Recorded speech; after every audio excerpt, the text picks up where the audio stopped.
And clearly, sucrose is made of fructose but glucose, right? We've talked about that. And we also know that this is what most of you call table sugar. But some of you learned kind of the hard way. Red had to remind you that table sugar doesn't grow. Okay? That actually table sugar is extracted from a food. And the food it's extracted from is sugar beet or sugar cone. Exactly, sugar cane, exactly right. So it is glucose plus fructose. So if we draw that, go ahead and draw your glucose molecule.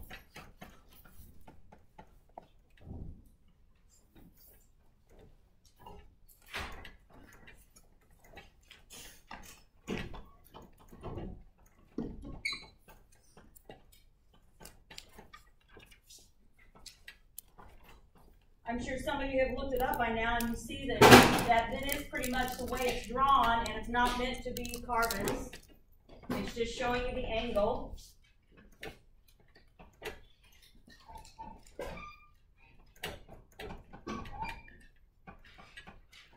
And when fructose does combine with glucose to make sucrose, you'll notice that we have this carbon is now in a what we would call an alpha position, which should make sense to you guys, actually, that things are going to shift a bit when they actually combine, when they make this reaction because of electricity. And again, what's this reaction called? Let's take a moment. It's an appropriate moment to revisit. What is this called when we have a bond formed between two sugars? These are reducing sugars. What's a reducing sugar? What does that mean? Those of you who hated the redox reactions in OChem, right? Where the reducer becomes oxidized and the oxidizer becomes reduced. Remember that stuff? That was so, okay. So the reducing sugars are ones that have available oxygens, right? They have the available OHs. So pretty much all of our sugars are reducing sugars if they're not in combination. So these two reducing sugars formed a reaction. They condensed. They lost a water molecule. So this is a condensation type of reaction. What is the opposite? If I want to break this bond, what does it take? It requires water. Therefore, it's called hydrolysis. So that's something just to tuck away in your belt somewhere. Because I do expect you to understand at least that when sugars combine, reducing sugars form reactions. They are condensation reactions. And my abbreviation for reaction is always RXN. And then the hydrolysis of the breaking. So this condensation is minus a water. The molecules lose a water. But hydrolysis reaction, the breaking of those two bonds, you have to add a water.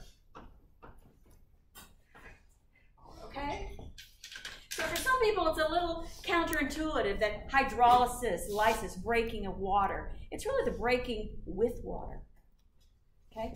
All right, so Noah, this is how our sugars combine, and this is how they break apart. And by the way, for those of you going on a biochemistry, you can apply this rule to every single macronutrient growth molecule. In other words, when proteins combine, it's a condensation reaction. Water is lost. When you break them apart, it is hydrolysis. When fats are made, cholesterol plus fatty acids, condensation reaction. When they're broken apart, hydrolysis. You can apply this philosophy to every single one of your macronutrients as they are becoming larger molecules. And by the way, at UC Davis, I had one of my colleagues, Bakhtiar. He is now one of the health ministers in Pakistan, but he was getting his PhD when I was getting mine there. And he ran this computer model that said, okay, what would happen if for every one of the sugar combinations that is made to form our glycogen, if we had all of the glycogen in our body, all that sugar, and none of the water, all of the water that was normally associated with it, we didn't lose the water, what would we look like as animals? We would weigh over 2,000 pounds, and we would be round, and we would roll. because our bodies would be weak like a big drop of water. So, and this is science, because he took the average amount of glycogen in a healthy man and added back every water molecule to every one of those sugars. And that person would have weighed 2,000 pounds and wouldn't have been able to lift it a foot. Isn't that amazing? Your body does that. Is that the coolest thing? To me, it is absolutely fascinating. Okay, all right. So anyway, some of you go way too early, you can stop. All right, so sucrose, glucose plus fructose. Do you need to know how to do this? Yes. All right, so let's talk a little. That's one of the things I like about the food science part, is that I get to talk about some of the history of some of this stuff. First of all, really cool, 330 BC.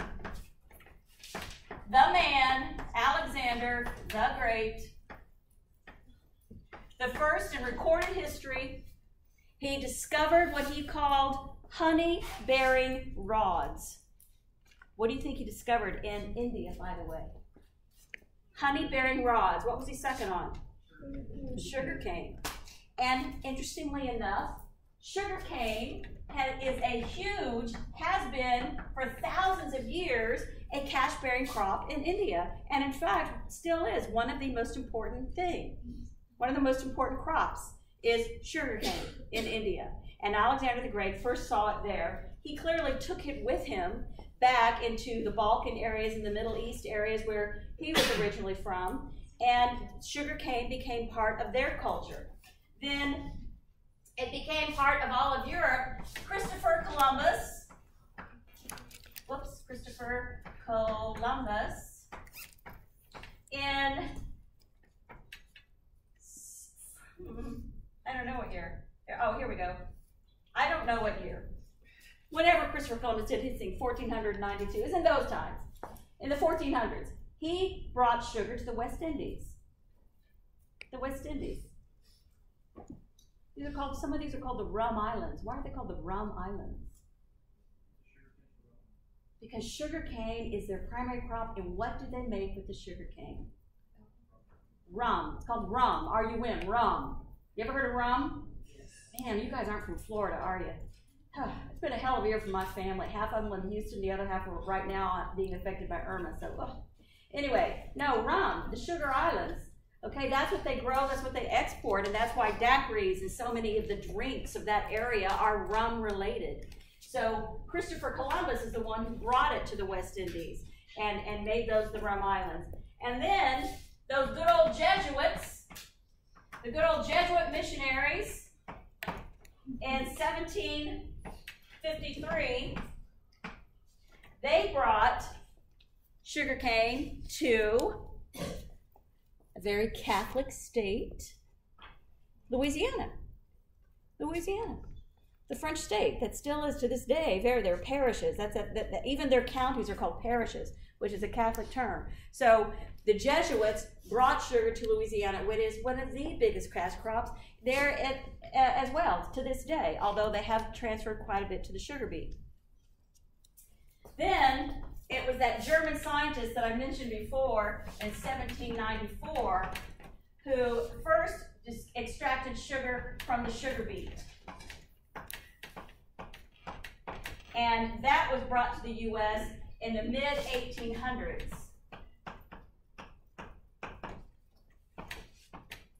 So that is how sugar came to this country. In fact, Montezuma, when he loved cocoa and he drank 50 cups of it a day, and it was like liquid when he drank it, it wasn't until the Spanish came and brought sugar to Mexico, in that area, where he actually started adding sugar to his cocoa. Have you ever tasted cocoa without sugar? It's bitter. It's like a bitter, bitter drink. But once they added sugar to it, then it became very, very popular across the whole country. All right. In the U.S., we pretty much still are sugar. So now, current day in U.S., still pretty much 60% is sugar cane. But the big switch has been this 40%, which represents a huge shift of the sugar beet. And by the way, the sugar beet is white. Okay, it's not these red beets that you eat. The sugar beet is something different that you probably won't see in the store and you wouldn't necessarily eat. It has industrial purposes. Okay, so when we talk about sucrose and extraction, the food science extraction from sugar cane, it's very complicated in that there are like 10 steps that clearly has been done without industry for years, that involve drying, pulverizing, evaporating, the chaffing, the blowing in the air, and the catching of things. It's quite a food science experiment. Now it's done industrially, at least in this country. The sugar beet, because of this extraction, it is done industrially solely. And it's done with evaporators and humidifiers and all kinds of industrial. We don't have time to go into the actual steps of that. But if you are interested, I'm sure that there are places you can visit, maybe not in California, but if you go out east and you end up in Florida or Louisiana, I'm sure that you could visit some of their sugar extraction plants. But we won't, that's not what we're doing in here, okay? All right. The forms. I want us to talk about the forms of sugar. And again, we're still pretty much talking about sucrose. There are about 11 different kinds used in foods, at least. But there are sort of 11 main ones. We do not have time in this course to talk about all 11 of them. So I have chosen to talk about pretty much the 4 most common kind that you guys would come in contact with, right? Number 1, white sugar, which is sort of probably the one that most of you see the most often, right? This white sugar that you buy in the store, you see at restaurants, all it is white, it is raw sugar. It is raw sugar that has been washed repeatedly. Raw sugar that has been washed repeatedly. Filtered. Okay, so I'll give you the steps. It's washed repeatedly, filtered, then it becomes a clear syrup that is boiled until crystallization, until it crystallizes into what you see as sugar. Now some of you say, oh, you know what, I feel better about just eating the raw sugar, right? You know what I'm talking about? For some reason, the fact that it's washed and filtered and boiled and cleaned and purified might affect your sensibilities, and that's okay if you're trying to go what you consider raw diet. But just know that the U.S. government has declared raw sugar not healthy. Okay? You can write that down. The U.S. government, the U.S. FDA, has declared raw sugar unsafe for the public because it contains contaminants. Are you ready? Like insect parts, mold,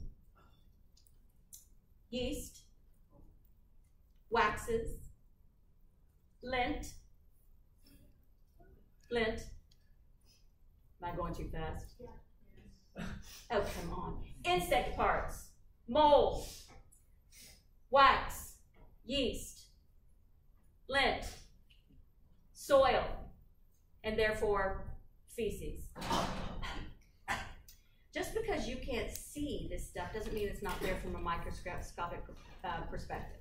So the FDA has declared raw sugar not safe for public use. All right, just thought I'd throw that out there for you. What? But it hasn't like banned it or anything, right? They can't. That's against the law. I mean, the FDA is not allowed to ban anything unless it's a drug, something that's, you know, but no, they could not ban a food. If they could, I'd make them ban, you know, McDonald's. Oh. I mean, didn't the country try to do that? Or the state of California, didn't there's some sort of soft drink ban or something? There was some state banned. Do you remember that? It wasn't just the soda tax, but it seemed like the great big cups have been banned or something. Oh, it's in New York. In New York, the state went nutso. But anyway, no, it didn't. It didn't ban it. It's just declared it unsafe for public use. All right. But if you want to, that's fine. All right. And then there's powdered sugar, or confectioner sugar. It's that stuff that's really, really fine. Comes out at Christmas time in my house. I made what we call snowballs, they're those little, or sand tarts, you know what I'm talking about? When you roll them in the sugar, they're so wonderful, okay? Powdered sugar is pulverized white sugar. That's all it is. It's white sugar that has been pulverized. Most of the time, then something has to be added because it's a humectant, or it actually collects water, so it can cake. So normally there's some sort of anti-caking substance packed with it. And this anti-caking substances can be things like a silica gel or calcium phosphate. Actually, and this is done as a salt, that's why I write it like that. Or cornstarch. So you chemistry people, do not tell me that this formula is not balanced. I know it's not, okay? Just write calcium phosphate, please. All right. So cornstarch, silica gel, calcium phosphates, these are used as anti-caking in your powdered sugar. The third one I want to talk about, and in laboratory, some of you unknowingly created this, and that's invert sugar. Invert sugar is very fine powdered sugar made by hydrolyzing. So it's powdered sugar, PS, all right, if I can use that abbreviation, powdered sugar, PS, that has been hydrolyzed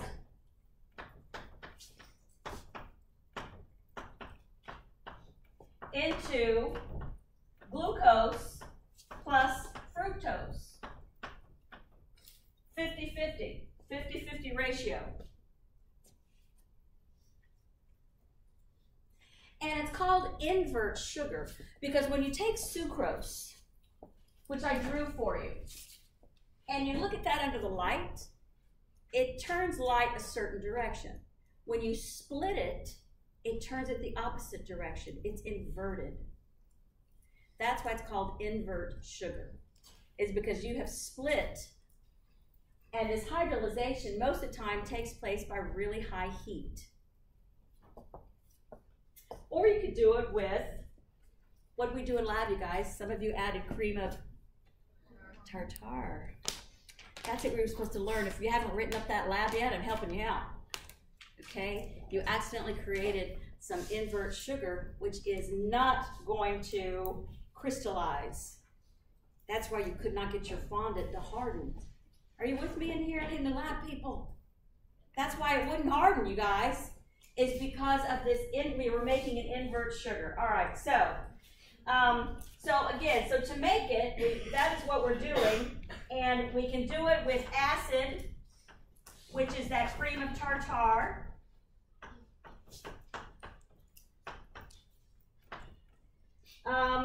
We can also use it with heat. Make it with heat. Now, this is only available, invert sugar is only available as a liquid. It only exists as a liquid.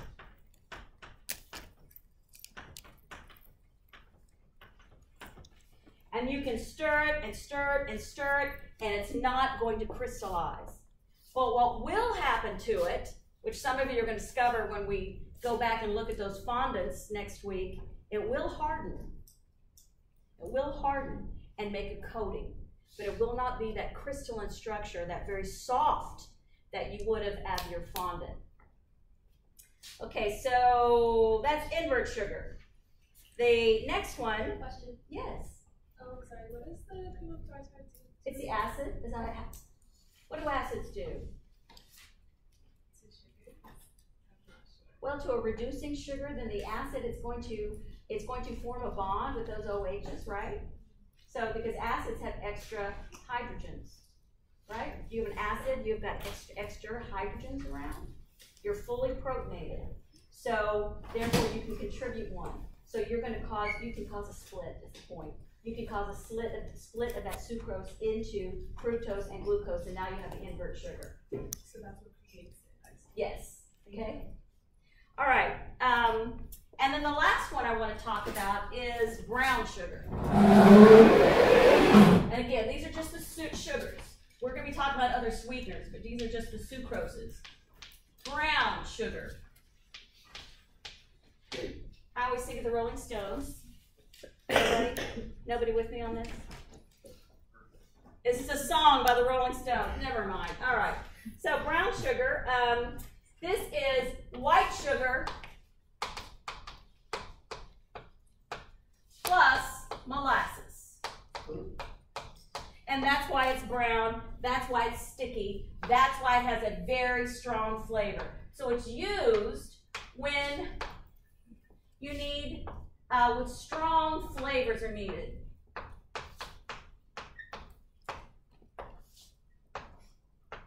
For example, what are some recipes that you guys have at home that you use brown sugar? And as you think of it now, you realize, yeah, those are strong flavors. Around Christmas time. What? I can't hear you. Pecan pie. You use brown sugar in your pecan pie? Oh, that'd be awesome. But yeah, I mean, that'd be a molassesy flavor. I use corn syrup in mine. Chocolate chip cookies. Okay. What else? Excuse me? There you go. Thank you. That's the distinctive one most people think of is gingerbread. Gingerbread and gingerbread cookies. These require brown sugar, and it's that molasses that makes them so good. But from where I grew up, baked beans.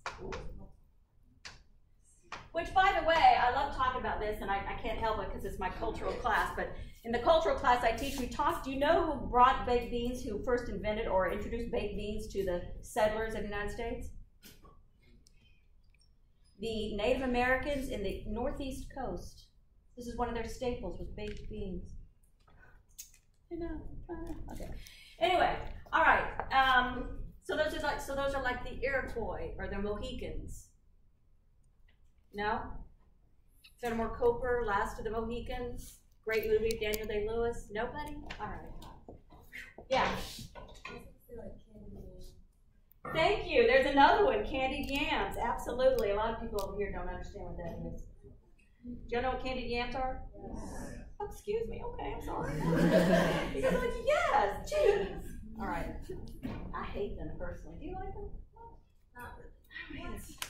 You like it? Maybe I haven't had your candied yams. Maybe that's what it is. You need to bring your candied yams. I'll bring my pecan pie. You bring your candied yams. All right. So, all right. Here's the thing. Here's the thing about brown sugar is that it is extremely moist. It is the moisture. It's the moisture in the molasses that causes that brown sugar to be moist. So it leads to the whole thing being a moist product. In other words, let's call it water laden. Well, that's cool, great. But what's the bad thing about something that's water laden? That water can evaporate. So what happens? How many of y'all have kept brown sugar around for a long time and it gets hard as a rock? The moisture has evaporated. So here's what you do. You two ways to do it. You take a wet paper towel and you surround your brown sugar in it. You put it in an airtight container and let it sit for 12 hours. That's one way to do it. But here's what my mama did, or my grandmother did, my great Aunt Teddy.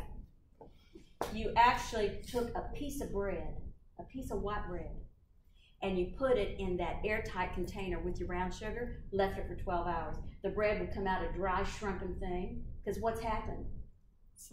The brown sugar sucked the moisture out of that piece of bread. And then, here, you ecological people, you take that bread, that piece of bread that's all dried up, you crumble it up and use it for breadcrumbs. There you go. All right. You can use it breadcrumbs in your meatloaf or on your salads or whatever you want. All right, let's move on. So from that's sort of the food science perspective. From a health perspective, perspective, if we're going to talk about sugar, sucrose, we already kind of talked about how it's the #1 food additive in the U.S. and probably in a good bit of the world, at least the Western world that has money. And there has been some discussion about does sugar cause obesity? Does the extra sugar in our food, has that contributed to obesity? Has it contributed to diabetes? I think that we can all agree that obesity, chronic overweight, has contributed to diabetes. Can we draw a causal link from sugar in our diet to obesity? Has that been done? Or sugar in our diet to diabetes? Has that been done? Absolutely not. Absolutely not. As a matter of fact, of all the research that's been done, the only causal link that can be drawn from sugar in our diet to our health is one thing. Does anybody guess? It has to do with your teeth. Dental caries. Exactly right. Cavities. Dental caries or cavities, as you people call it. Dental caries, that is the only thing that has a data that is evidence-based that shows that sugar has a direct causal impact on. As a matter of fact, in the past 50 years, the amount of sugar in our diet has increased several hundred%. Obesity has increased several whatever percent. They have therefore a strong correlation, positive correlation, meaning as one increases, the other has increased. That does not mean a cause. As a matter of fact, you could go back and say, well, during that same 50 years, the Earth has been warming. Does the warming of the globe cause obesity? Or you could say, in the last 50 years, we've had more blue moons. Therefore, blue moons cause obesity. Do you see what I'm getting at? There's got to be science relating them, not just in our head, our opinion, or what we think it is. There's got to be science. And right now, we don't have it. It's a growing body, but maybe one of you in here will make that causal link for us. But it requires a lot of research and a lot of removal of confounders. Do you know what I mean by confounders? A lot of other factors that impact our weight, that impact our health, and obesity and chronic overweight, right? Like exercise. Yes? Do our bodies know the difference between like added sugars and like naturally like fruit sugars? Like, do they metabolize it differently or? No, that is a great question. He says, do our bodies, can they distinguish the difference? No.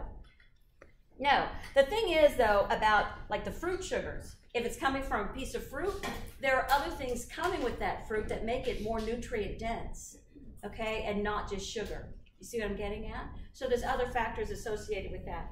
So I guess what I would like to ask you guys, or not ask you guys, I'd ask you to think about, is this connection between sugar and our diet and the way that we are so quick to blame our weight problems on sugar.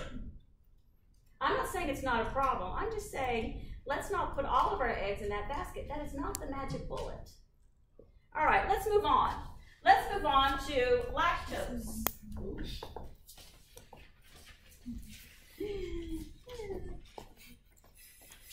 And we all know now that that is milk sugar.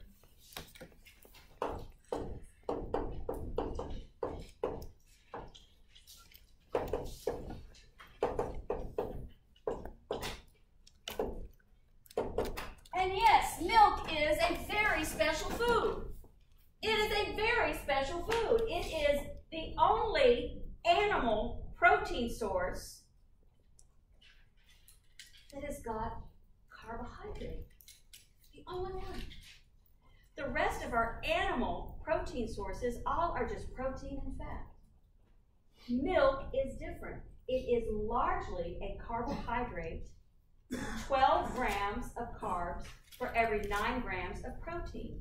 So it still has more carbs than protein in it. It is a special food. And clearly it's made by a mother for its child. So there are many reasons for that. So it's one of our few sugars, in fact, from animal source.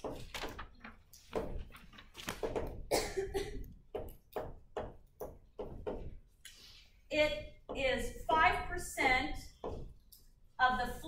milk fluid is lactose.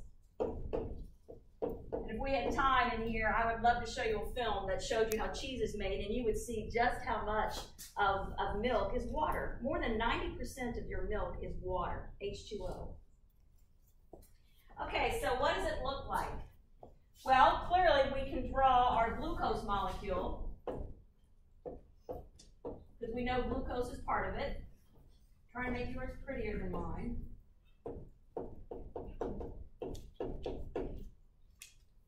And so if this is the one position, then the bond is going to be on the fourth. You guys, all of these lines represent angles, all right? They do not represent carbons unless it's part of the carbon ring, just so you don't start getting confused. So I'm drawing lactose on this side, and I did that for a reason. I could have drawn it the other direction, but I think this one's a little clearer. So the lactose has got its, I know in your text it showed the lactose with the carbon on the one position in the alpha position. When it is in combination with glucose to make lactose, it's always in the beta position, which is why I drew it in the beta position on the board. Remember, lactose does not exist singularly. It doesn't exist by itself. So it's always going to be in the beta position when we're using it in our food, which is why I taught it to you in that way, all right?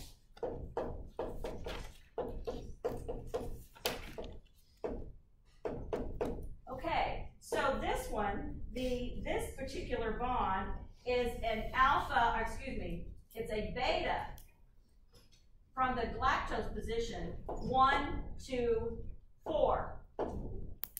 It's a beta 1 to 4. Oh my gosh, where did the time go? Okay, from a food science perspective, this sugar, lactose, is the least sweet of all of our sugars. It's used in some baked goods for its browning. So it's used in the baked goods that don't require sweetness, okay? Like other breads or breads that you don't want too sweet, but it does impact the browning aspect. It does allow them to brown without sweetness. Yes, ma'am? Correct me if I'm wrong, but cellulose also has a beta 1,4 linkage, right? And we'll get to cellulose later, if you don't mind. You mentioned that we can't break up the beta 1,4 linkage in cellulose, and that's why we can't digest it. Is this the same type of bond? No. Okay. No. Okay. Thank you. But this is, yeah, you know what, we'll revisit that. Thank you. I should spend more time on that, but I don't have time right now. When we get to cellulose, let's bring that up again, okay? So pharmaceuticals also use lactose as fillers because it doesn't add a sweetness. Okay, all right, so from a health perspective, I want to talk about, lactose intolerance, what exactly that means, the gas, the bloating, how that can be prevented, etc. Yeah, let me spend a minute on that, and then we'll finish up with lactose. All right. All right. So from a health perspective, we're talking about lactose intolerance, and we mentioned that in this class a little bit. But basically, what it means is you don't have lactase. You don't have the enzyme that can split that sugar. All right. And again, this is a bond between a galactose and a glucose, not a bond between two glucose molecules that are connected incorrectly. So we don't have an enzyme for that, but we do have lactase that will split the galactose and the glucose molecule. This lactose, if we are missing it, it can cause gas, bloating, abdominal pain, diarrhea.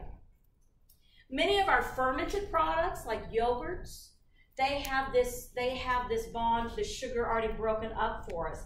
So therefore, they're slightly tolerable in people who have a lactose intolerance. So fermented products, like even cheeses, some of our cheeses are acceptable for people who have a lactose intolerance. And some of you have spoken to me individually about your own particular lactose intolerance, which it's all different for other people. We will pick up on Wednesday, just a minute, continuing with maltose. I want to share something with you today, of all days, that most of you have never heard of and don't know anything about, and I request that you show your respect. Thank you.